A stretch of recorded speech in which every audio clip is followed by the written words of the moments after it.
السلام علیکم ورحمۃ اللہ وبرکاتہ۔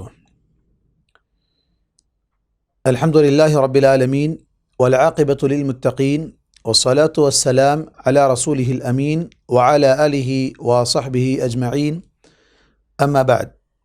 قال اللہ تبارک وتعالی فی کلامہ المجید والفرقان الحمید، فاعوذ باللہ السمیع العلیم من الشیطان الرجیم۔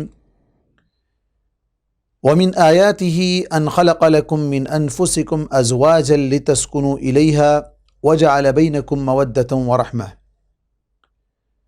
وقال النبي صلى الله عليه وسلم: يا معشر الشباب من استطاع منكم الباءة فليتزوج فإنه أغض للبصر وأحسن للفرج، ومن لم يستطع فعليه بالصوم فإنه له وجاء۔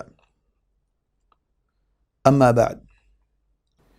محترم ناظرین اور ناظرات، آپ دیکھ رہے ہیں شادی شدہ زندگی کو کامیاب بنانے کے راز کیا ہیں،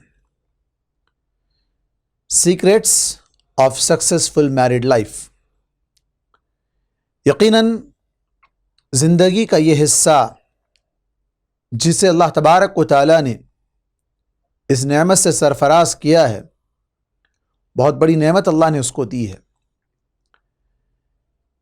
اس لیے کہ انسان جب بلوغت کے مراحل یا بلوغت کی سیڑھی پر چڑھ جاتا ہے تو اس کے بعد اس کے جسم میں اور اس کے ذہن و دماغ میں وہ ہیجان والی جو کیفیت ہوتی ہے جس کے لیے اسے سکون کی ضرورت پڑتی ہے، اور وہ سکون اللہ تبارک و تعالیٰ نے نکاح کے اندر رکھا ہے۔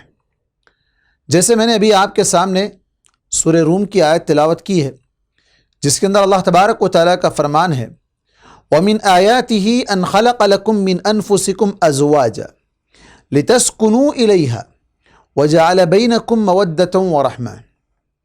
اللہ تبارک و تعالیٰ کی نشانیاں اس صورت میں، سورہ روم میں اللہ تبارک و تعالیٰ نے بہت سی نشانیوں کا تذکرہ کیا ہے۔ انہی میں سے ایک نشانی کے طور پر اللہ نے کہا کہ اس کی ایک نشانی یہ ہے کہ اس نے تمہارا جوڑا بنایا، تم انسانوں ہی میں سے، یعنی اماں حوا علیہ السلام کو اللہ تبارک و تعالیٰ نے آدم علیہ السلام کے لیے پیدا کیا۔ جیسے اللہ تبارک و تعالیٰ نے سورہ نساء کی پہلی آیت کے اندر کہا: یا ایھا الناس اتقوا ربکم الذی خلقکم من نفس واحدہ وخلق منها زوجها وبث منهما رجالا كثيرا ونساء واتقوا اللہ الذی تساءلون به والارحام ان اللہ کان علیکم رقیبا۔ کہ اے لوگو، اپنے اس رب سے ڈرو جس نے تمہیں ایک جان سے پیدا کیا ہے، من نفس واحدہ، ایک جان آدم علیہ السلام ہے، وخلق منها زوجها، اور اسی سے پھر اللہ تبارک و تعالیٰ نے اس کا جوڑا یعنی حوا علیہ السلام کو پیدا کیا، وبث منهما رجالا كثيرا ونساء، اور پھر ان دونوں سے اللہ تبارک و تعالیٰ نے بہت سے مرد اور عورتوں کو پھیلایا ہے۔ یہ جو سلسلہ اللہ تبارک و تعالیٰ نے شروع کیا ہمارے ماں باپ آدم علیہ السلام اور حوا علیہ السلام کے ذریعے سے، جو قیامت تک چلتا رہے گا، نسل انسانی کو اللہ تبارک و تعالیٰ پھیلاتا رہے گا۔ وَبَثَّ مِنْهُمَا رِجَالًا كَثِيرًا وَنِسَاءً کہہ کر اللہ تبارک و تعالیٰ نے قیامت تک آنے والے تمام انسانوں کی افزائش، یعنی جو نسل پروموٹ ہوگی، بڑھتے جائے گی، پھیلتی جائے گی، تو اس کا اللہ تبارک و تعالیٰ نے اسی آیت میں تذکرہ کر دیا۔ اور یہاں جو سورہ روم کی آیت کے اندر اللہ تبارک و تعالیٰ نے کہا لِتَسْكُنُوا إِلَيْهَا، یہ جو جوڑا اللہ نے بنایا ہے، کیوں بنایا ہے؟ تاکہ تم اس جوڑے سے سکون حاصل کرو۔ یعنی جوڑے کا مطلب یہ ہے کہ صرف ایک شخص ہی سکون حاصل نہیں کرے گا، بلکہ دونوں ایک دوسرے سے سکون حاصل کریں گے۔ تو اسی لیے ہماری اس سیریز کا نام ہے شادی شدہ زندگی کو کامیاب بنانے کا راز۔ جب انسان نکاح کرتا ہے تو دونوں ایک عقد میں، ایک عہد میں، ایک ایگریمنٹ میں اپنے آپ کو ٹائی اپ کر لیتے ہیں۔ وہ عقد، وہ نکاح کی تعریف کیا ہے؟ نکاح کی لغوی تعریف لینگویج کے اعتبار سے اگر آپ دیکھیں گے تو اس کی تعریف یہ ہے کہ ملانا، جوڑنا، سمیٹنا، گلے لگانا، یہ معنی آتا ہے۔ اور آپ اس ناحیے سے دیکھیں گے تو شوہر اپنی بیوی کو جذب محبت کے ساتھ، شفقت کے ساتھ، پیار بھرے انداز میں اسے اپنے سینے سے لگا لیتا ہے، اور وہی انداز بیوی کے اندر بھی ہوتا ہے۔ دونوں ایک دوسرے کو پیار کے ساتھ جب گلے ملتے ہیں یا گلے لگا لیتے ہیں تو یہ معنی ہے نکاح کا، جو لفظی معنی ہے، اور اسی کا دوسرا معنی جماع پر بھی بولا جاتا ہے۔ جب میاں بیوی دونوں آپس میں اپنا حق ہمبستری ادا کرتے ہیں، ہمبستری کا جو حق ہے، ان کا جائز حق، اس کو وہ ادا کر رہے ہیں، اس کے لیے بھی نکاح کا لفظ استعمال کیا جاتا ہے۔ جیسا کہ اللہ کے نبی صلی اللہ علیہ وسلم نے حائضہ عورتوں کے تعلق سے کہا تھا کہ اصنعوا کل شیء الا النکاح، یعنی حائضہ عورت کے ساتھ کھانا پینا، بیٹھنا، سونا، ہر چیز ان کے ساتھ درست ہے سوائے نکاح۔ نکاح سے مراد یہاں پر کیا ہے؟ جماع۔ آلریڈی وہ نکاح میں ہوتی ہیں، بعد میں حیض اگر آ جائے، حیض کا خون آ جانے کی وجہ سے اس خاتون یا اس بیوی کے ساتھ جماع کرنے سے روک دیا گیا۔ قرآن مجید میں اللہ تبارک و تعالی نے سورہ بقرہ کے اندر کہا یسألونک عن المحیض قل هو اذن فاعتزلوا النساء فی المحیض ولا تقربوهن حتی یطہرن، کہ یہ لوگ آپ سے حیض کے بارے میں سوال کر رہے ہیں، ان سے کہیں کہ یہ گندگی ہے، ایسے وقت میں ان سے دور رہیں، اور جب تک وہ پاک نہ ہو جائیں اس وقت تک ان کے قریب نہ جائیں۔ تو معلوم ہوا کہ نکاح کا لفظ جماع کے لیے بھی استعمال کیا جاتا ہے۔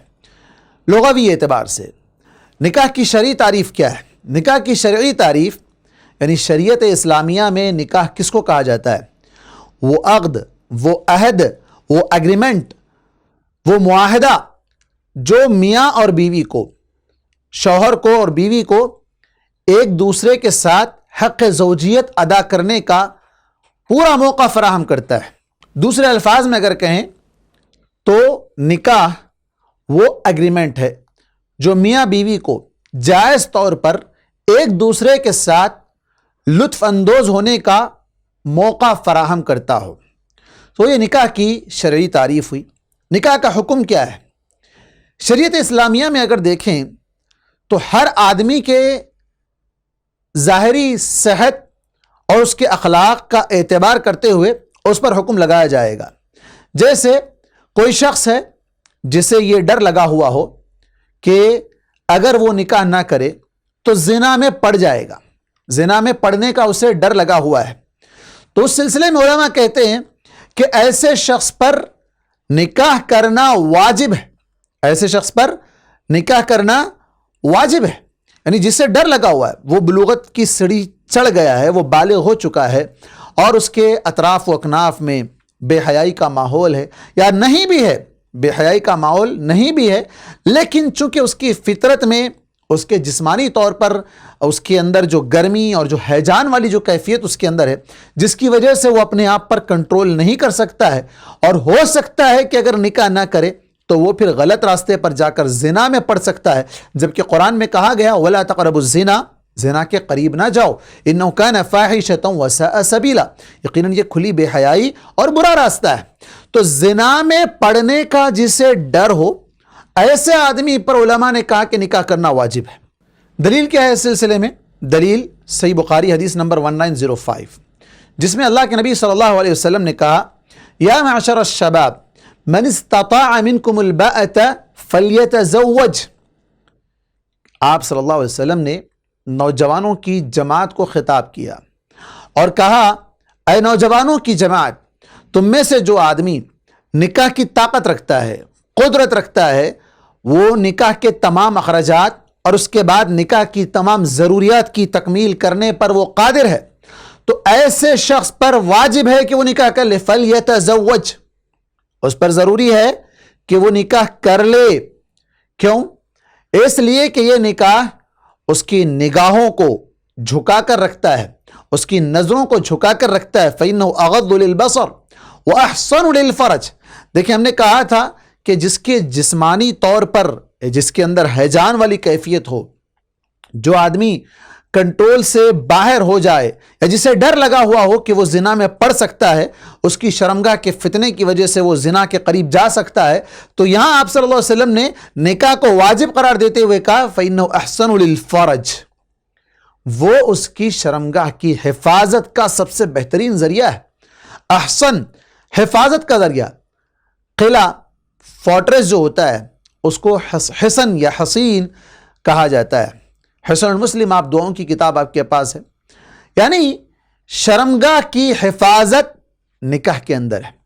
تو جس آدمی کو زنا میں پڑنے کا خدشہ ہو، اس پر آپ صلی اللہ علیہ وسلم نے اس خدشے کو دور کرنے اور اس برائی سے بچنے کا سب سے بہترین راستہ نکاح بتاتے ہوئے کہا فلیتزوج، اس کو چاہیے کہ وہ نکاح کر لے۔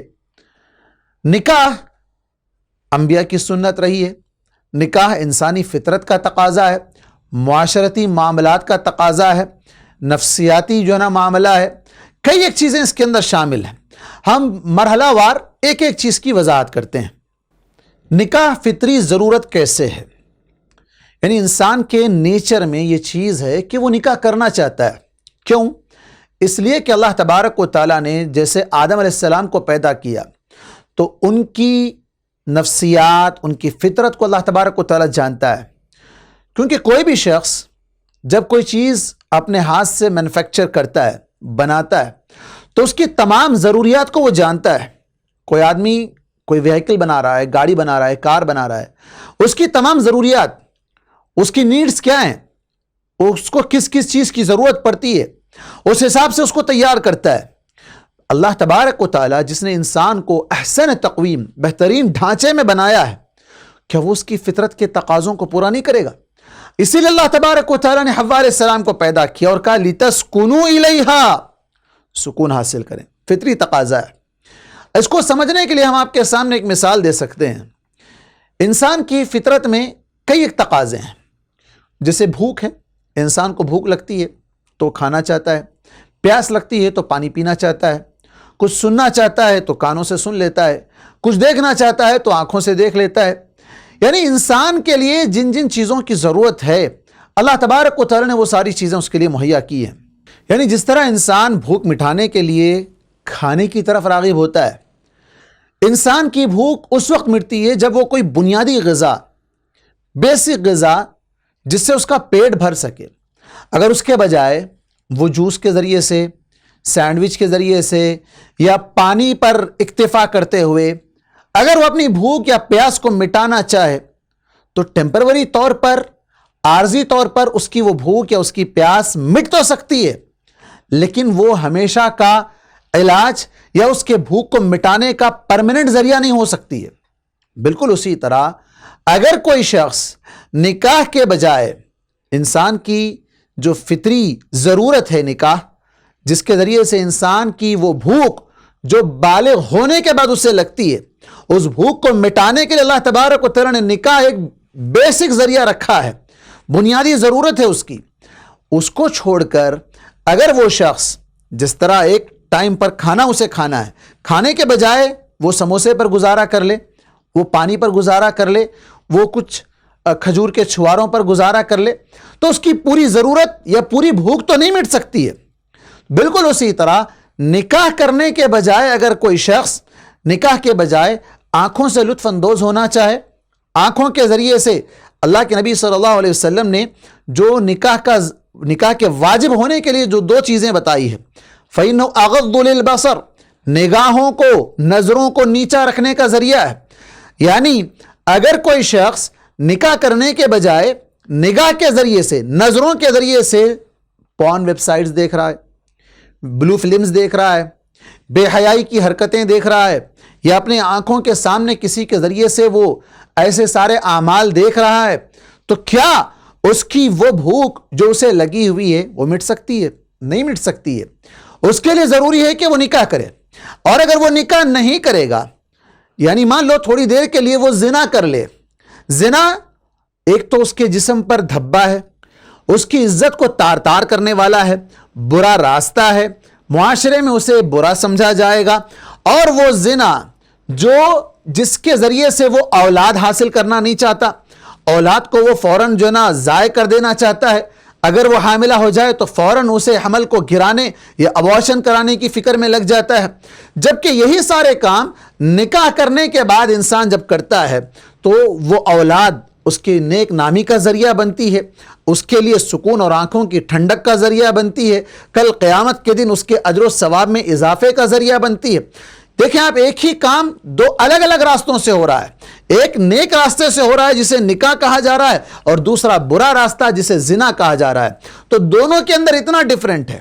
اور معاشرے میں نکاح کرنے کے بعد اگر کوئی شخص اپنی بیوی کو ساتھ لے کر پھرتا ہے، اس کے ساتھ سوتا ہے، اس کے ساتھ رہتا ہے، کوئی معیوب نہیں سمجھیں گے، اسے کوئی برا نہیں کہیں گے، اس کے ساتھ وہ ہم بستری کر کے صبح غسل کرتا ہے، لوگ اسے معاشرے میں بری نظروں سے نہیں دیکھیں گے۔ لیکن وہی اگر کوئی زنا کر کے آتا ہے تو اسے بری نظروں سے دیکھا جائے گا، اسے لعن طعن کی جائے گی۔ اور اگر معاشرہ پوری طرح ایمان والوں کا ہے تو ایسے معاشرے میں اسے رہنے کے لیے جگہ نہیں دی جائے گی۔ یہ زنا کے جو مراحل اور اس کی جو قباحتیں ہیں وہ اپنی جگہ پر ہے، جس کو تفصیل سے انشاءاللہ بعد میں بیان کی جائیں گی۔ لیکن یہاں بتانا مقصود یہ ہے کہ اللہ تبارک و تعالیٰ نے انسان کی یہ جو فطری ضرورت رکھا ہے اس کا ایک ہی حل ہے، اور پرماننٹ سولوشن ہے نکاح۔ اور اللہ تبارک و تعالیٰ نے اس سولوشن کو، اس پرماننٹ حل کو آدم علیہ السلام سے لے کر اب تک کے لیے یہی چیز ہمارے لیے، انسانوں کے لیے بنا رکھی ہے۔ آپ دیکھیں اللہ تبارک و تعالیٰ نے سورہ بنی اسرائیل کے اندر تمام مخلوق میں انسانوں کو اشرف المخلوقات قرار دیتے ہوئے کہا، وَلَقَدْ كَرَّمْنَا بَنِي آدَمَ وَحَمَلْنَاهُمْ فِي الْبَرِّ وَالْبَحْرِ وَرَزَقْنَاهُمْ مِنَ الطَّيِّبَاتِ وَفَضَّلْنَاهُمْ عَلَى كَثِيرٍ مِّمَّنْ خَلَقْنَا تَفْضِيلًا۔ اللہ تبارک و تعالیٰ نے انسان کو تمام مخلوق میں اللہ نے اشرف بنایا، عزت والا بنایا ہے۔ اسے سمندر پر سوار کیا، خشکی پر سوار کیا، پاکیزہ روزی دی، اور تمام مخلوق میں افضل قرار دیا۔ یہ افضلیت اللہ تبارک و تعالیٰ نے جہاں تمام مخلوقات میں ہر چیز پر اس کو افضلیت دی ہے، نکاح کے ذریعے سے بھی افضلیت دی ہے۔ کیوں؟ اس لیے کہ کائنات کے اندر کوئی ایسی مخلوق نہیں پائی جاتی جن کے درمیان نکاح ہوتا ہو۔ یہ اللہ تبارک و تعالیٰ کا بہت بڑا احسان ہے انسان پر، یہ بہت بڑی فضیلت ہے جو اللہ تبارک و تعالیٰ نے انسان کو عطا کی ہے۔ اسی طرح نکاح ایک معاشرتی ضرورت ہے، سوسائٹی کی ضرورت ہے۔ پورا معاشرہ کیسے تشکیل میں آئے گا؟ آدم علیہ السلام سے لے کر اب تک اللہ تبارک و تعالیٰ نے کئی قوم بنائے، کئی قبیلے بنائے، کئی ذات پات، کئی چیزیں، کئی قومیں آئیں اور چلی گئیں۔ آپ دیکھیں ہر قوم میں، ہر ملک میں، ہر جگہ پر ایک معاشرہ پایا جاتا ہے جسے ہم انگلش میں سوسائٹی کہتے ہیں۔ یہ سوسائٹی کا وجود نکاح کے ذریعے ہی سے آتا ہے۔ اگر نکاح نہ ہو، معاشرے کی یہ بنیادی ضرورت ہے، نکاح نہ ہو تو معاشرہ، وہ سوسائٹی کیسے بنے گی جہاں پر لوگ درندوں کی زندگی گزاریں، لوگ نکاح کے بجائے غلط طریقے سے اپنی خواہشات کو، جو فطری ضرورت ہے اس کو پورا کرنے لگیں، تو ان کے درمیان اولاد کیسے ہوگی؟ اور جب اولاد نہیں ہوگی تو پھر وہ معاشرہ کیسے بنے گا؟ اور اگر اولاد ہو بھی جائے تو اسے کس کا نام دیں گے؟ اس کو کس کی طرف منسوب کریں گے؟ تو جس سے معلوم ہوا کہ یہ معاشرتی ضرورت بھی ہے، سوسائٹی کی ضرورت بھی ہے، اور پوری سوسائٹی کے اندر اسے عزت کی نگاہوں سے بھی دیکھا جائے گا، اس کی اولاد کی بھی قدر کی جائے گی۔ اگر وہ ضرورت غلط طریقے سے کی جائے اور اس سے اولاد بھی ہو جائے تو کیا ہوگا؟ معاشرے میں اس اولاد کو بری نگاہوں سے دیکھا جائے گا، لوگ اسے غلط الفاظ سے بلائیں گے، اسے برے القاب سے یاد کریں گے، اس کے باپ کو گالی دیں گے، اس کی ماں کو گالی دیں گے، اور معاشرے میں وہ اپنے آپ کو سب سے کمزور اور سب سے بدبخت سمجھنے لگے گا کہ میں کیسا ہوں کہ میرے ماں باپ نے مجھے اس طریقے سے جنم دیا ہے۔ یعنی غلط طریقے سے جنم دینے کی وجہ سے معاشرے میں اس بچے کو اپنی زندگی خود بوجھ لگتی ہے، تو معاشرہ بھی اسے ایکسیپٹ نہیں کرتا ہے۔ تو یہ نکاح معاشرتی ضرورت بھی ہے، سوسائٹی کی بھی ضرورت ہے۔ جیسے اللہ تبارک و تعالیٰ نے سورہ نحل آیت نمبر 172 کے اندر کہا کہ اللہ تبارک و تعالیٰ نے تم کو ایک جوڑے سے بنایا، تمہاری اولاد بنائی، پھر ان سے تمہارے پوترے بنائے۔ یعنی سوسائٹی کی تشکیل کے لیے کتنی بہترین دلیل ہے کہ اللہ تبارک و تعالیٰ نے نکاح کے ذریعے سے اولاد دی، پھر ان کی اولاد بھی دی، پھر ان کے نکاح ہوئے، پھر ان کی اولاد ہوئی۔ تو یہ سلسلہ جو چلتا آ رہا ہے، وَبَثَّ مِنْهُمَا رِجَالًا كَثِيرًا وَنِسَاءً، سورہ نساء کی پہلی آیت میں جو اللہ تبارک و تعالیٰ نے کہا کہ انسان کو، آدم اور حوا کو اللہ تبارک و تعالیٰ نے پیدا کرنے کے بعد ان دونوں سے بہت سے انسان، مرد اور عورت پھیلا دیے ہیں۔ کہ کیسے پھیلے ہیں؟ اسی نکاح کے ذریعے سے۔ یہ نکاح ان کے معاشرتی ضروریات کا ایک بنیادی تقاضا پورا کرنے والی چیز ہے، اور اسی کے ذریعے سے یہ معاشرہ تشکیل میں آتا ہے اور معاشرے کے اندر انہیں اچھی نگاہوں سے بھی دیکھا جاتا ہے۔ نکاح ایک اخلاقی ضرورت ہے، اخلاق کیریکٹر کے اعتبار سے بھی، جس کے اخلاق اچھے ہوں، جس کا کیریکٹر اچھا ہو، وہ پاک دامن زندگی گزارنا چاہتا ہے، اپنے دامن پر دھبا لگنا اسے گوارا نہیں ہوتا ہے، وہ ہرگز برداشت نہیں کرتا ہے کہ کوئی اسے تانا دے۔ جو بد اخلاق آدمی ہوتا ہے، جس کا کیریکٹر بیڈ ہوتا ہے، بیڈ کیریکٹر والا آدمی ایک عورت کے ساتھ عقد کے بندھن میں باندھنے کے بجائے وہ یہاں وہاں منہ مارتا پھرنا چاہتا ہے۔ آپ اس کو دیکھیں، اللہ کے نبی صلی اللہ علیہ وسلم کے دور میں ایک شخص آتا ہے اور آ کر کہتا ہے اللہ کے نبی صلی اللہ علیہ وسلم مجھے زنا کی اجازت دیں۔ آپ خاموش ہو جاتے ہیں، پھر بار بار اصرار کرنے پر آپ صلی اللہ علیہ وسلم اس سے پوچھتے ہیں کہ بھلا بتاؤ، کیا اگر تمہاری بہن کے ساتھ کوئی زنا کرے تو تمہیں برداشت ہوگا؟ وہ کہے گا ہرگز برداشت نہیں ہوگا۔ تمہاری بیٹی کے ساتھ برداشت نہیں ہوگا، تمہاری بیوی کے ساتھ برداشت نہیں ہوگا، تمہاری پھوپھی کے ساتھ برداشت نہیں ہوگا، تمہاری ماں کے ساتھ برداشت نہیں ہوگا۔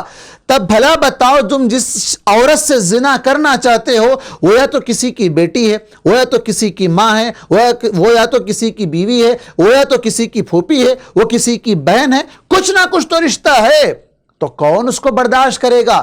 کوئی اس کو برداشت نہیں کرے گا۔ یہ بد اخلاقی ایسی ہے کہ جسے کوئی برداشت نہیں کرے گا، جسے کوئی بھی برداشت نہیں کرے گا۔ اخلاق کے دائرے میں رہتے ہوئے عزت کے ساتھ پاک دامنی حاصل کرنے کی خاطر اگر وہ نکاح کر لے، اللہ اکبر، اس سلسلے میں اللہ کے نبی صلی اللہ علیہ وسلم نے کہا 3 لوگ ایسے ہیں جن کی مدد کرنے کو اللہ تبارک و تعالیٰ نے اپنے آپ پر لازم کر لیا ہے۔ اس کے اندر ایک وہ کون ہے؟ الناکح الذی یرید العفاف، وہ نکاح کرنے والا شخص جو نکاح اس لیے کرتا ہے تاکہ پاک دامن ہو جائے، اپنے دامن کو بچا لے، بے حیائیوں سے، برائیوں سے، بدکاریوں سے، زنا سے، بد اخلاقی سے بچا لے، اپنے دامن کو پاک صاف رکھنا چاہتا ہے اور اس کی خاطر وہ نکاح کرنا چاہتا ہے، تو اللہ تبارک و تعالیٰ ایسے آدمی کی مدد کرنے کو اپنے آپ پر لازم کر لیا اللہ تبارک و تعالیٰ نے۔ یہ حدیث ترمذی میں حدیث نمبر 1655 ہے، جہاں پر اللہ تبارک و تعالیٰ ایسے بندے کی مدد کو اپنے آپ پر واجب کرنے کی بات کرتا ہے۔ اللہ اکبر۔ دیکھیے آپ، پاک دامنی بہت بڑی چیز ہے، پاک دامنی بہت بڑی چیز ہے، عزت اسی سے ہے، ورنہ اس آدمی کی کوئی عزت نہیں، کوئی مقام نہیں، کوئی اعتبار نہیں جس کا دامن خراب ہو، جس کے دامن پر داغ لگ جائے، دھبے لگ جائیں، جس کی عزت مجروح ہو جائے، جسے لوگ برے القاب سے پکاریں، اور اگر وہ زنا کر لے تو پھر اس اولاد کو بھی برا بھلا کہیں گے، اس باپ کو بھی برا بھلا کہیں گے، تو ہر اعتبار سے معاشرہ اسے قبول نہیں کرے گا، یہ بد اخلاقی ہے اور بد اخلاقی کو کوئی قبول نہیں کرے گا۔ تو اس سے معلوم ہوا کہ نکاح ایک اخلاقی ضرورت بھی ہے، جس کا تقاضا پورا ہوگا نکاح کے ذریعے سے، نکاح کرنے میں اخلاق بھی محفوظ رہیں گے، عزتیں بھی محفوظ رہیں گی۔ نکاح ایک نفسیاتی اور روحانی ضرورت بھی ہے۔ انسان کے اندر اللہ تبارک و تعالیٰ نے بہت سے جذبات بنائے ہیں، ان جذبات میں سے ایک جذبہ اپنے جنس سے مخالف سے سکون حاصل کرنا ہے۔ جنس سے مخالف یعنی مرد ہے تو عورت سے اور عورت ہے تو مرد سے، دونوں ایک دوسرے سے سکون حاصل کریں، جسے قرآن مجید میں اللہ تبارک و تعالیٰ نے کہا لِيَسْكُنَ إِلَيْهَا، تاکہ وہ اس سے سکون حاصل کرے، اور دوسرے مقام پر لِتَسْكُنُوا إِلَيْهَا سورہ روم کے اندر، تاکہ تم اس سے سکون حاصل کرو۔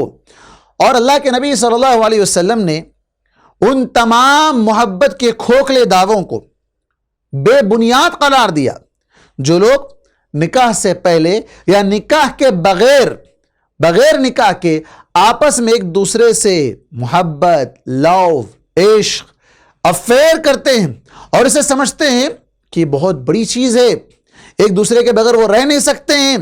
یقین جانیں یہ سب دھوکہ ہے، یہ سب عشق، پیار ویار، یہ سب دھوکہ ہے، یہ عزتوں کو لوٹنے کے لیے ایک بہانہ ہے، عزتوں کے ساتھ کھیلنے کا ایک بہانہ ہے، ایک راستہ ہے جس پر چل کر لوگ عزتوں کو داغدار کرنا چاہتے ہیں اور اپنی جنسی تسکین کو غلط طریقے سے حاصل کرتے ہیں۔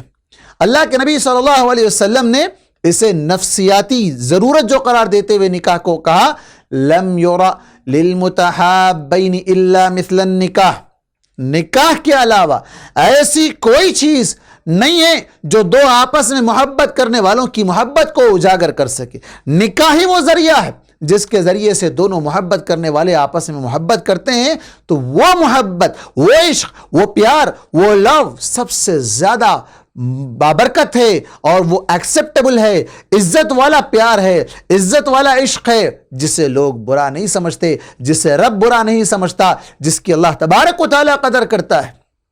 دیکھیں آپ کیسے اللہ تبارک و تعالیٰ ایسے لوگوں کی پیار کی قدر کرتا ہے۔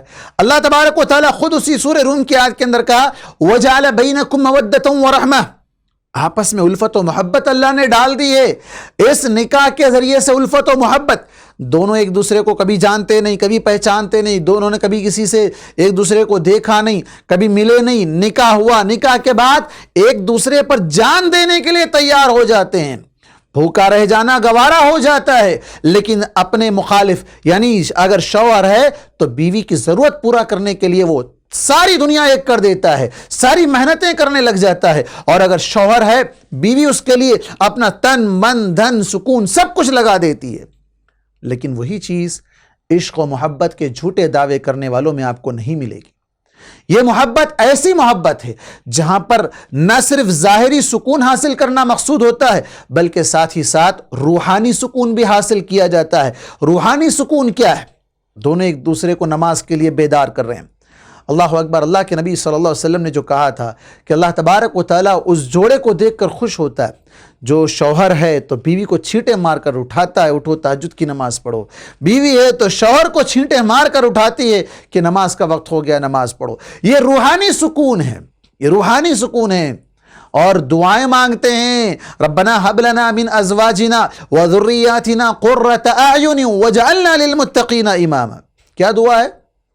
پروردگار ہمیں ہمارے جوڑوں میں، یعنی شوہر ہے تو بیوی کے لیے، بیوی ہے تو شوہر کے لیے دعا کر رہے ہیں کہ ہمارے جوڑوں کو، ہمارے شوہروں کو یا ہماری بیویوں کو اور ہماری نسلوں کو ہماری آنکھوں کی ٹھنڈک بنا، سکون کا ذریعہ بنا، اور ہم سب کو متقیوں کا امام بنا دے۔ آخر میں میں اب آپ کو بتاؤں گا کہ نکاح ایک دینی ضرورت بھی ہے۔ دینی ضرورت سے کیا مراد ہے؟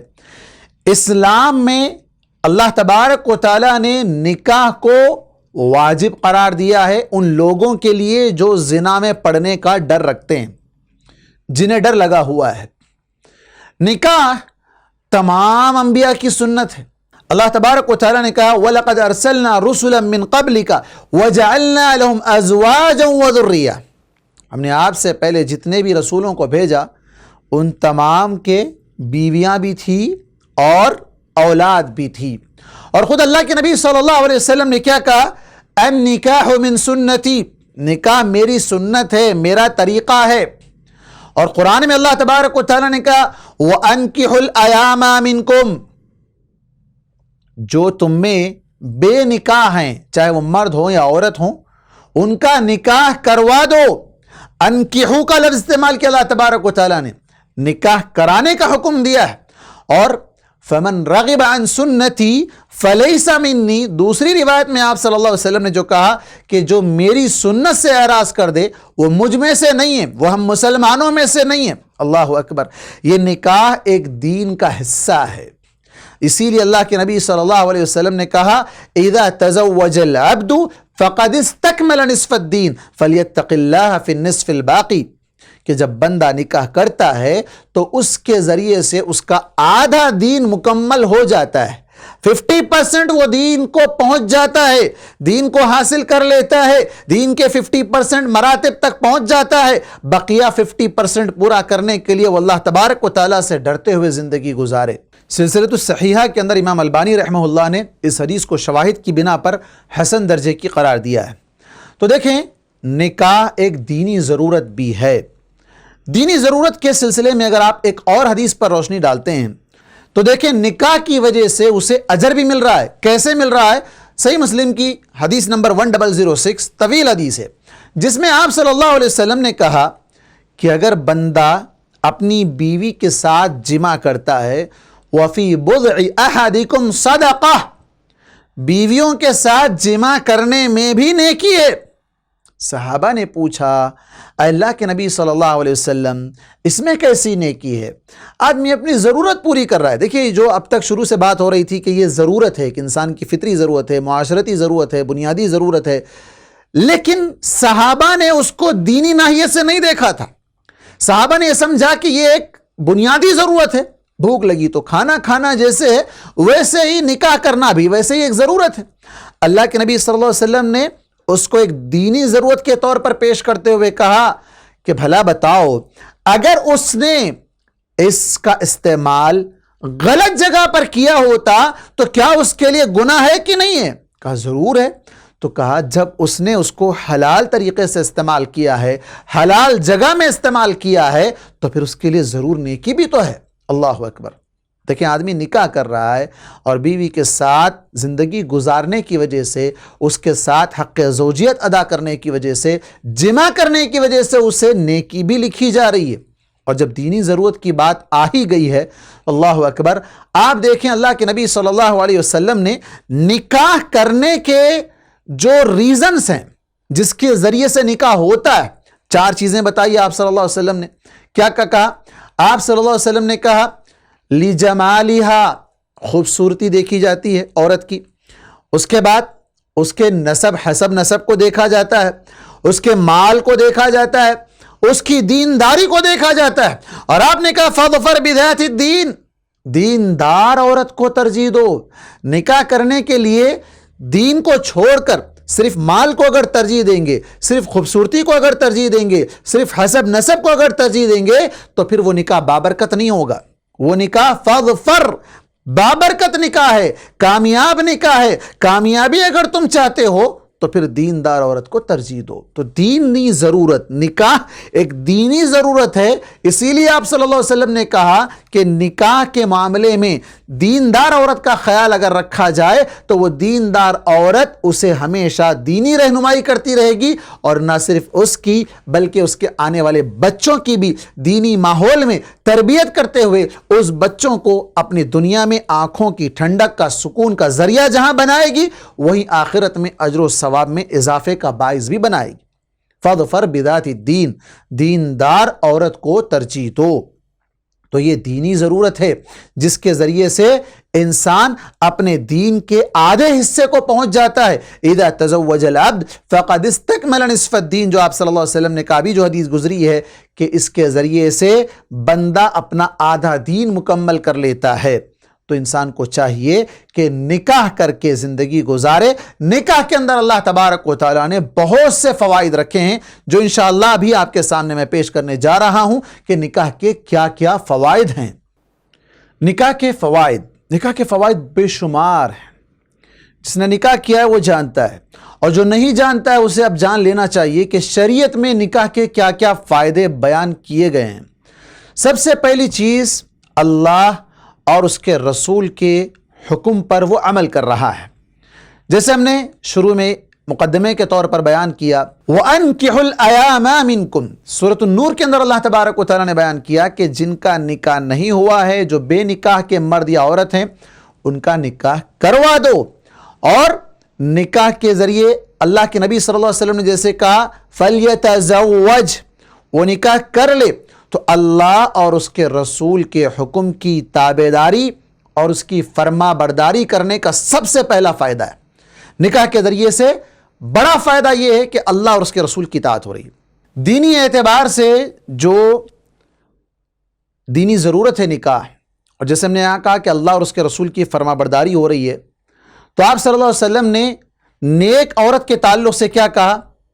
الدنیا کلها متاع وخیر متاع الدنیا المرأة الصالحہ. صحیح مسلم کی حدیث ہے کہ دنیا پورے کا پورا فائدہ اٹھانے کا سامان ہے, اس میں سب سے بہترین نیک عورت ہے. اور وہ نیک عورت کون ہے؟ دوسری جگہ آپ صلی اللہ علیہ وسلم نے کہا جب شوہر اسے دیکھے تو شوہر کو خوش کر دے, شوہر کو خوش کر دے, شوہر کے غائب آنے میں اپنی عزت کی حفاظت کرے, شوہر کے مال کی حفاظت کرے, نمازوں کی پابندی کرے, روزے رکھے اور اپنی شرمگاہ کی حفاظت کرے. ایسی عورت کو جنت کے 8 دروازوں سے بلایا جائے گا. دیکھیں آپ, وہ بیوی تھی, وہ شوہر کی اطاعت کرتے ہوئے زندگی گزار رہی تھی. جنت کے 8 دروازوں سے اسے بلایا جا رہا ہے. تو نکاح ہی وہ ذریعہ ہے جو اسے جنت میں پہنچانے کا سبب بن رہا ہے. نکاح کی وجہ سے وہ شوہر کی اطاعت کر رہی ہے، شوہر کے حقوق ادا کر رہی ہے، اپنی عزت کی حفاظت کر رہی ہے، شوہر کے مال کی حفاظت کر رہی ہے، شوہر کی جائیداد کی حفاظت کر رہی ہے، اور پھر ساتھ ہی ساتھ اللہ کا بھی حق ادا کر رہی ہے، نمازوں کی پابندی کر رہی ہے، روزے رکھ رہی ہے، جو فرض روزے اللہ تبارک و تعالیٰ نے اس پر کیے ان کا وہ حق ادا کر رہی ہے، اور اللہ تبارک و تعالیٰ اس کے بدلے اسے جنت کے 8 دروازوں سے بلا رہا ہے. کتنی بڑی فضیلت ہے. اب جو لوگ نکاح کے بغیر زندگی ایسے ہی گزار لیں گے وہ یہ فضیلت سے محروم رہ جائیں گے. الگ سے ایک ٹاپک اس کی تو الگ ہوگی کہ نکاح نہ کرنے کے کیا کیا نقصانات ہیں، اور نکاح جو لوگ نہیں کرتے ہیں ان کے کیا کیا اعتراضات ہیں، اس پر بھی انشاءاللہ تفصیلی گفتگو ہوگی. لیکن یہاں صرف اتنا کہ نکاح ایک بنیادی ضرورت ہے، دینی ضرورت ہے، اور اس کے ذریعے سے جو سب سے بڑا فائدہ کہا کہ اللہ اور اس کے رسول کی اطاعت ہو رہی ہے. اس سلسلے میں ایک اور حدیث، اللہ کے نبی صلی اللہ علیہ وسلم کے پاس جب آپ گھر پہ نہیں تھے 3 لوگ آئے امہات المؤمنین سے آپ صلی اللہ علیہ وسلم کے روزمرہ کی روٹین کیا کیا کام کرتے ہیں آپ صلی اللہ علیہ وسلم پوچھ کر چلے جاتے ہیں. صحابیات امہات المؤمنین آپ صلی اللہ علیہ وسلم کا صبح سے لے کر شام تک کا جو روٹین ہے، جو ٹائم ٹیبل آپ کا بنا ہوا ہے، وہ سب بیان کرتی ہیں. وہ کہتے ہیں تو بہت کم ہے، یعنی اپنے اعتبار سے کہ ہم اللہ کے نبی صلی اللہ علیہ وسلم کے سامنے بہت کم عمل کر رہے ہیں. تو ایک شخص ان میں سے کہتا ہے کہ میں آج کے بعد رات بھر عبادت کروں گا، سوؤں گا ہی نہیں. دوسرا کہتا ہے کہ میں ہمیشہ روزے رکھوں گا، روزہ ہی نہیں چھوڑوں گا، کنٹینیو روزہ ہی رکھتا رہوں گا. تیسرے نے کہا کہ میں آج کے بعد لا اتزوج النساء، کبھی بھی کسی عورت سے نکاح نہیں کروں گا، بغیر نکاح کے ایسے ہی زندگی گزاروں گا. جیسے صوفی لوگ دنیا سے قطع تعلق ہو کر رہبانیت کی زندگی گزارنا چاہتے ہیں، اگرچہ کہ یہ ایک ڈھونگ ہے جہاں پر بہت سے لوگ صوفی بن کر اللہ تعالیٰ انہیں ہدایت دے، جو عورتوں کے ساتھ نکاح کیے بغیر دوسرے راستوں سے اپنی جنسی ضرورت پوری کر لیتے ہیں، اللہ انہیں ہدایت دے. لیکن یہاں آپ صلی اللہ علیہ وسلم نے اس شخص کو کہا، تینوں چلے گئے تو آپ صلی اللہ علیہ وسلم نے تینوں کو اور ساتھ ہی کئی اور لوگوں کو بھی بلایا، اور ان تینوں کو ایک اور روایت میں ہے کہ ان تینوں کو بلا، تم نے اس طرح کہا. تو آپ نے کہا دیکھو میں رات میں سوتا بھی ہوں، جاگتا بھی ہوں، دن میں روزہ رکھتا بھی ہوں، کبھی کسی دن روزہ چھوڑتا بھی ہوں، اور بیویوں سے نکاح بھی کرتا ہوں، عورتوں سے نکاح بھی کرتا ہوں. فمن رغب عن سنتی، یعنی یہ نکاح کرنا، راتوں میں سونا اور دن میں روزہ رکھنا یا چھوڑنا، یہ نبی کی سنت ہے، اور جو اس سنت سے اعراض کر دے فمن رغب عن سنتی فلیس منی، تو جو نکاح نہ کرے، یہ کہے کہ میں نکاح نہیں کروں گا ایسے زندگی گزار لوں گا، تو وہ نبی کریم صلی اللہ علیہ وسلم کے قول کے مطابق آپ کی سنت سے اعراض کر کے وہ اپنے آپ کو نبی کا امتی شمار کرانا نہیں چاہتا. میرے الفاظ نہیں ہیں، اللہ کے نبی کے الفاظ ہیں، فمن رغب عن سنتی فلیس منی، وہ مجھ میں سے نہیں ہے، وہ ہم مسلمانوں میں سے نہیں ہیں. تو یہ سب سے بڑا فائدہ ہے نکاح کا کہ ایک آدمی اللہ کی اطاعت کر رہا ہے، اللہ کے نبی کی اطاعت کر رہا ہے، اپنا دینی فائدہ حاصل کر رہا ہے، چاہے مرد ہو یا عورت، دونوں بھی اپنے دینی فوائد حاصل کرتے ہوئے اپنے آپ کو اللہ کے نبی کے امتی ہونے کا شرف پا رہے ہیں. خود اپنے آپ کو کہ ہم اللہ کے نبی کے امتی ہیں، ورنہ کل قیامت کی دن اگر کہہ دیا جائے سحقا سحقا لمن غیر بعدی، جاؤ یہاں سے، تم انہوں نے دین کو بدل ڈالا تھا، شادی نہیں کرنا، ہاں بیوی بچوں کا خیال نہ رکھنا. بعض لوگ کیا کرتے ہیں، دین کے نام پر نکل جاتے ہیں، بیوی بچے بھوکے پڑے رہیں، کیسے بھی رہیں، بیمار رہیں، کسی بھی حال میں پڑے رہیں، نہیں ہم دین کے نام پہ چلے گئے. ارے بھائی بیوی بچوں کا خیال کرنا بھی تو دین ہے، بیوی کے منہ میں ایک لقمہ ڈالنا بھی دین ہے، اس پر بھی اجر لکھا جائے گا. تم بیوی بچوں کو چھوڑ کر دیگر علاقوں میں جا کر کون سی دین کا کام کرو گے جہاں خود اپنے گھر میں اس دین پر عمل نہ ہو؟ تو یہ دین کا حصہ ہے.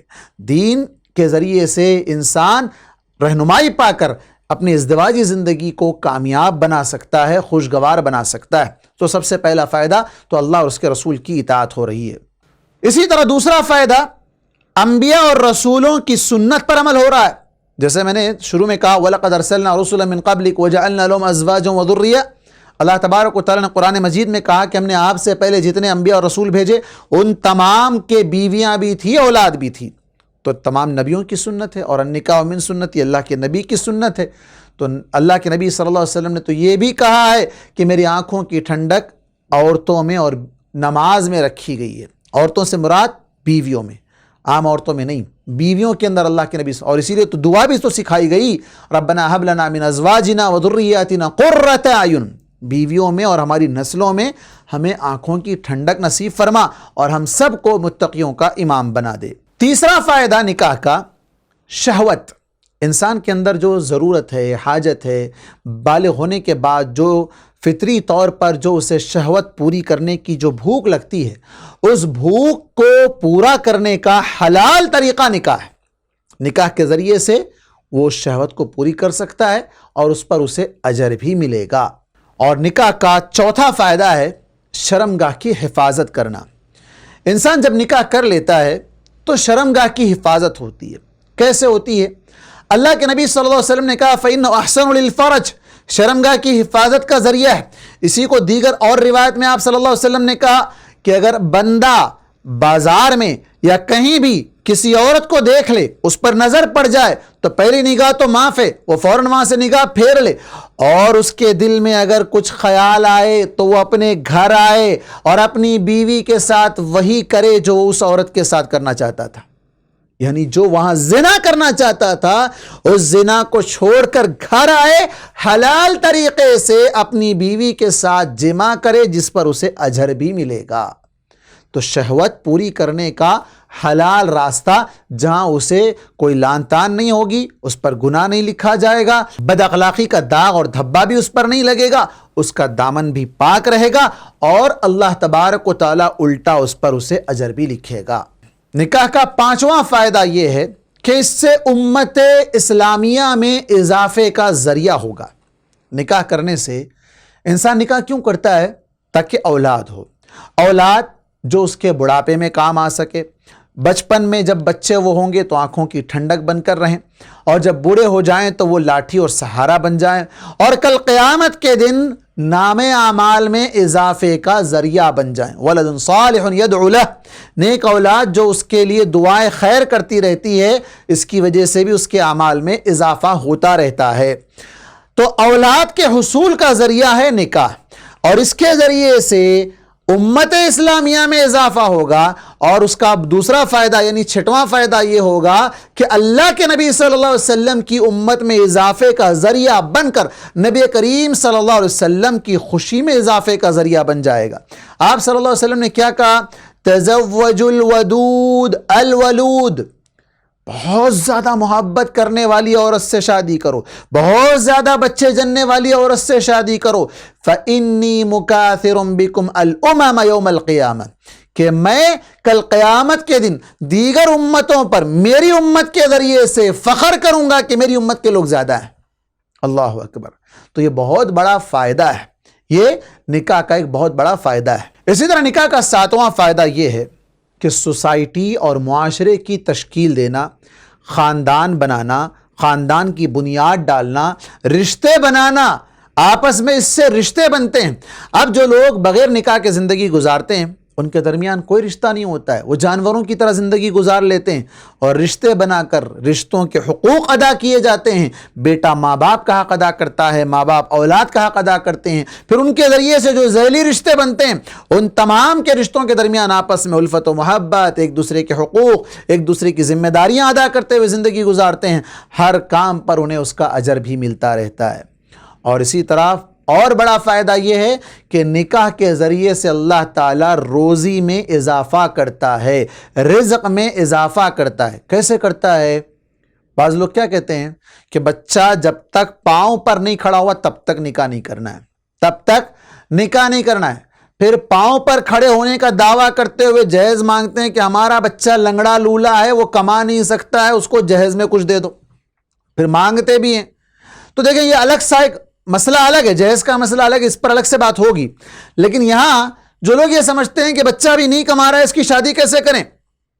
اللہ تبارک و تعالیٰ نے سورہ نور کے اندر جہاں کہا وَأَنْكِحُوا الْأَيَامَ مِنْكُمْ، کہ جو بے نکاح مرد یا عورت ہیں ان کا نکاح کروا دو، وہیں اسی آیت میں اللہ نے کہا إِن يَكُونُوا فُقَرَاءَ يُغْنِهِمُ اللَّهُ مِنْ فَضْلِهِ، اگر یہ لوگ محتاج ہیں، ضرورت مند ہیں، انہیں مال کی ضرورت ہے، تو اللہ تبارک و تعالیٰ اپنے فضل سے انہیں نواز دے گا۔ کیوں؟ اللہ تعالیٰ کشادگی والا ہے، علم والا، اس کو پتہ ہے اس بندے کو ضرورت ہے۔ اور جیسے بھی ایک حدیث گزری تھی کہ اللہ کے نبی صلی اللہ علیہ وسلم نے کہا کہ اللہ تعالیٰ اپنے آپ پر لازم کر لیا اس بندے کی مدد کرنا جو نکاح کرنا چاہتا ہے پاک دامنی کی خاطر۔ اللہ تعالیٰ ضرور اس کی مدد کرے گا، اللہ تعالیٰ ضرور اس کی مدد کرے گا۔ اور آنے والی اپنا رزق لے کر آتی ہے، اور آنے والا بچہ دنیا میں آنے سے پہلے اپنا رزق پیٹ ہی میں حاصل کرتا رہتا ہے۔ کون ہے اسے روزی؟ کون دے رہا ہے؟ وَلَا تَقْتُلُوا أَوْلَادَكُمْ، اولاد کو قتل نہ کرو، اس لیے کہ انہیں روزی اللہ دے رہا ہے۔ تو روزی میں اضافے کا ذریعہ ہے نکاح۔ بچہ کما نہیں رہا ہے، شادی کریں گے تو اس کو لائیں گے، اس کو لائیں گے تو بچے ہوں گے، بچے ہوں گے تو ان کی روزی کیسے چلے گی؟ اتنا سارا سوچنے کے بجائے شریعت پر عمل کرتے ہوئے گناہوں سے بچانے کے لیے اپنی اولاد کا اگر نکاح کر دیں گے تو اللہ تبارک و تعالیٰ ان تمام فتنوں سے بھی بچائے گا، گناہوں سے بھی بچائے گا، اور اس کی ضرور مدد بھی کر دے گا۔ امام احمد نے ایک روایت لائی ہے جس کے اندر اللہ کے نبی صلی اللہ علیہ وسلم نے کہا کہ جب بچہ بالغ ہو جائے اور اس کے ماں باپ اس کا نکاح نہ کریں، بچہ بالغ ہو جائے اور اس کے ماں باپ اس کا نکاح نہ کریں، اگر وہ بچہ کوئی گناہ کرتا ہے تو اس گناہ کا ایک حصہ اس کے ماں باپ کے کھاتے میں بھی لکھا جاتا ہے۔ اللہ اکبر! ماں باپ ہو اگر آپ تو ڈرو اللہ تعالیٰ سے، اپنی اولاد کو گناہوں سے بچاؤ۔ اس فتنے کے دور میں، اس بے حیائی کے دور میں، جہاں ڈگر ڈگر نگر نگر ہر نکڑ چوراستے پر بے حیا عورتیں گھومتی پھرتی ہیں، اور واٹس ایپ، فیس بک، سوشل میڈیا تو یہ بے حیائی کے بازار ہیں جہاں پر بے حیائی کا روزانہ بازار لگتا ہے۔ اور ایسے بازار میں اگر آپ کا بچہ گم ہو جائے، ایسے بازار میں اگر آپ کا بچہ اپنی عزت، اپنی جوانی، اپنا سب کچھ قربان کر دے، نہ آپ کی عزت بچے گی، نہ آپ کا نام بچے گا، آپ بدنام ہوں گے، آپ پر ایک بدنما داغ لگ جائے گا، اور ساتھ ہی ساتھ گناہ بھی لکھا جائے گا۔ امام احمد کی اس روایت کے مطابق کہ اللہ تبارک و تعالیٰ جب کسی کو بیٹا عطا کیا ہے یا بیٹی عطا کیا ہے اور وہ بالغ ہونے کے بعد بیٹا یا بیٹی کا نکاح نہیں کر رہے ہیں، تو وہ اگر کوئی گناہ کر بیٹھیں تو اس کے ذمہ دار ماں باپ بھی ہیں، اس کے ذمہ دار ماں باپ ہیں۔ لہٰذا بچے جیسے ہی بالغ ہو جائیں ان کے نکاح کی فکر کریں، انہیں اسلامی تعلیم و تربیت میں رکھیں، ماحول ایسا بنائیں کہ بچے چاہے دنیا میں کتنے بھی فتنے آ جائیں لیکن بچہ یا بچی اس فتنوں سے متاثر ہوئے بغیر دین کی راہ پر صراط مستقیم پر چلتے ہوئے زندگی گزاریں۔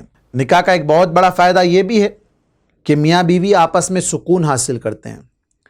دیکھیں، اللہ تبارک و تعالیٰ نے بیٹی یا بہن یا ماں، ان لوگوں کے اپنے اپنے جذبات ہوتے ہیں۔ کبھی کوئی بیٹی باپ سے وہ ساری چیزیں شیئر نہیں کر سکتی ہے جو اپنے شوہر سے کر سکتی ہے، بہن اپنے بھائی سے وہ ساری چیزیں شیئر نہیں کر سکتی ہے جو اپنے شوہر کے ساتھ شیئر کر سکتی ہے۔ اسی طرح ماں ہے، اپنے بیٹے کو وہ ساری چیزیں نہیں بتا سکتی ہے جو اپنے شوہر کو بتا سکتی ہے۔ تو انسانی جو آپسی تعلقات یا آپسی تسکین کا جو ذریعہ رکھا اللہ تبارک و تعالیٰ نے نکاح میں رکھا ہے، دونوں ایک دوسرے سے لطف اندوز بھی ہوتے ہیں، ایک دوسرے کے رازدار ہوتے ہیں، ایک دوسرے کا لباس ہوتے ہیں، ایک دوسرے کے اچھے برے میں کام آتے ہیں، ایک دوسرے کے خوشی اور غم میں کام آتے ہیں، ایک دوسرے کی تکلیف میں کام آتے ہیں، بیماری میں ایک دوسرے کا سہارا بنتے ہیں۔ ہر لحاظ سے آپ دیکھ لیں، یہ میاں بیوی کا آپس میں ملنا، یہ نکاح کر کے حلال طریقے سے ساتھ میں رہنا، میاں بیوی کو ایک دوسرے کے ذریعے سے سکون حاصل کرنے کا ذریعہ ہے۔ اور آخری بات نکاح کے فوائد میں وہ یہ ہے کہ جہاں انسان نکاح کے ذریعے سے اپنے آپ کو برے راستوں سے بچا لیتا ہے، فطروں سے بچا لیتا ہے، اور اسی طرح نکاح کر کے وہ ایک خاندان کی بنیاد ڈال دیتا ہے جہاں سے اس کا معاشرہ، اس کا خاندان پھلتا پھولتا ہے، بڑا ہوتا جاتا ہے اور اولاد ہوتی جاتی ہے، اور اللہ کے نبی صلی اللہ علیہ وسلم کی امت میں اضافہ بھی ہوتا جاتا ہے۔ وہیں آخری فائدہ نکاح کا یہ ہے کہ حقوق وراثت کے جو حقوق ہیں اس کو محفوظ رکھا جا سکتا ہے، مال کی تقسیم صحیح طریقے سے کی جا سکتی ہے۔ بیٹا ہے تو اتنا ملے گا، بیٹی ہے تو اتنا ملے گا، بیوی ہے تو اتنا ملے گا، شوہر ہے تو اتنا ملے گا، بہن ہے تو اتنا ملے گا، بھائی ہے تو اتنا ملے گا، ماں ہے تو اتنا ملے گا، باپ ہے تو اتنا ملے گا۔ یہ سارے رشتے بنتے ہیں اور ان رشتوں کی بنیاد پر جائز طریقے سے اس مال کی تقسیم عمل میں آتی ہے، جس کی وجہ سے کوئی لڑائی جھگڑے فتنہ فساد نہیں ہوتا ہے۔ یہ بھی ایک بہت بڑا فائدہ ہے۔ آخری بات، نکاح کی اہمیت، نکاح کی افادیت، نکاح کی ضرورت، نکاح کے فوائد، یہ ساری چیزیں کیوں بیان کی گئی آج کے اس پہلے سیشن میں، جہاں ہمارا مقصد تھا کامیاب ازدواجی زندگی کا راز جانیں۔ تو ازدواجی زندگی نکاح کے ذریعے سے تشکیل پاتی ہے، نکاح کے بعد ہی میاں بیوی بنتے ہیں ایک دوسرے کے لیے، اور اس کے بعد یہ سارا سسٹم بنتا ہے۔ اور نکاح کے بعد کے جو مراحل ہیں اس کو آسان اور اس کو خوشگوار بنانے کے لیے پہلے نکاح کس کو کہتے ہیں اور نکاح کیوں کرنا چاہیے، ان ساری چیزوں پر گفتگو کرنے کے لیے ہم نے اتنی ساری تفصیل آپ کے سامنے پیش کی ہے، تاکہ میاں بیوی جو ایسے ہی صرف لفظ شوہر یا بیوی کہہ لینے سے، ہسبینڈ یا وائف کہہ لینے سے ہسبینڈ وائف نہیں ہو جاتے، بلکہ یہ اللہ تبارک و تعالیٰ کے نام پر جمع کیا ہوا، یہ اللہ کے نام پر جمع ہوئے، اللہ کے نام پر اگریمنٹ کیا ہوا رشتہ ہے، جسے عقد نکاح کہا جاتا ہے۔ ورنہ تو کورٹ میرج بھی ہوتی ہے، لو میرج بھی ہوتی ہے، اور بھی بہت سے طریقے ہیں، لوگ غیر شرعی طریقے سے بھی نکاح کرتے ہیں۔ یہ ایک الگ ٹاپک ہے کہ غیر شرعی نکاح کیا کیا ہیں، جس پر انشاءاللہ آگے اگلے ایپیسوڈز میں گفتگو ہوگی، لیکن یہاں صرف اتنا ہی کہ ہم نے اس پر اتنی تفصیلی گفتگو اس وجہ سے کی ہے تاکہ ازدواجی زندگی کو جو اگلے مراحل میں ہمیں سمجھنا ہے یا اگلے ایپیسوڈ میں ہمیں جاننا ہے کہ ازدواجی زندگی کے جو دیگر مراحل ہیں، ان تمام مراحل کا نمبر تو بعد میں آتا ہے، پہلا نمبر نکاح کا ہے، نکاح کے بعد ہی یہ رشتہ بنتا ہے، اور رشتے کے حقوق اور رشتے کی ذمہ داریاں اس پر انشاءاللہ بعد میں بات آئے گی، لیکن اس رشتے کی اہمیت، اس کی ضرورت، اس کا تقاضا کیا ہے، اس پر آج ہم نے گفتگو کی ہے۔ اللہ تبارک و تعالیٰ سے دعا ہے کہ اللہ تبارک و تعالیٰ ہم تمام کو کتاب و سنت کو سمجھتے ہوئے اپنی زندگیوں کو گزارنے والا بنائے، اور خاص طور پر ازدواجی زندگی کو کامیاب بنانے کے لیے ہم ہمیشہ اللہ سے دعا مانگتے رہیں، ربنا هب لنا من ازواجنا وذرياتنا قرة اعين واجعلنا للمتقين اماما، آمین، وآخر دعوانا ان الحمد للہ رب العالمین۔